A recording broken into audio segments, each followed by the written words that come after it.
ఏమే మొన్న నీకు ఇచ్చిన మనీ ఇవ్వు, మా నాన్నని హాస్పిటల్కి తీసుకెళ్ళాలి. ఇంకెక్కడ డబ్బులండి? మొన్న కిరాణా సామాన్లు తీసుకొచ్చా. సరే నాన్న, నేనే ఏదో ఒకటి చేస్తాను. రేపు హాస్పిటల్కి వెళ్దాం. సరే నాయనా.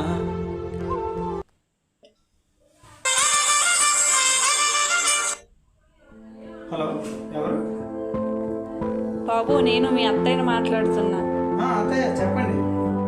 మీ మామయ్యకి హాస్పిటల్లో జాయిన్ చేసాం, చాలా డబ్బులు అవుతాయని డాక్టర్ అన్నారు. ఓ అవునా, సరే అత్తయ్య, నేను సిరితో మాట్లాడి కొనుక్కొని చెప్తాను. సరే సరే.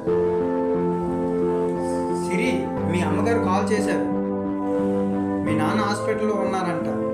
డబ్బులు అవసరమైతే నాకు కాల్ చేసి అడుగుతున్నారు. ఇప్పుడు ఏం చేద్దాం?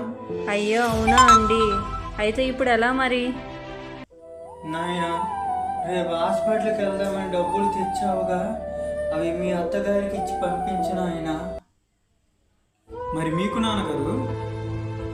మనము తర్వాత వెళ్దాంలే నాయన. మామయ్య చాలా మంచివాళ్ళండి, నేనే ఆయన్ని ఇబ్బంది పెట్టా అనవసరంగా.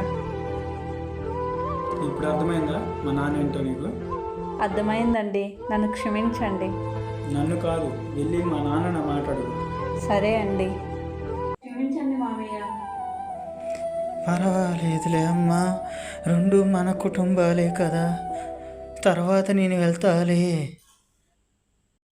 పెళ్ళైన ప్రతి ఆడపిల్లకి అత్తమామలే తల్లిదండ్రులు. మీరు మీ తల్లిదండ్రుల్ని ఎలా ప్రేమిస్తారో అత్తమామలను కూడా అలాగే ప్రేమించాలి. ఈ కథ యొక్క ముఖ్య ఉద్దేశం మీకు అర్థమైందని అనుకుంటున్నాం.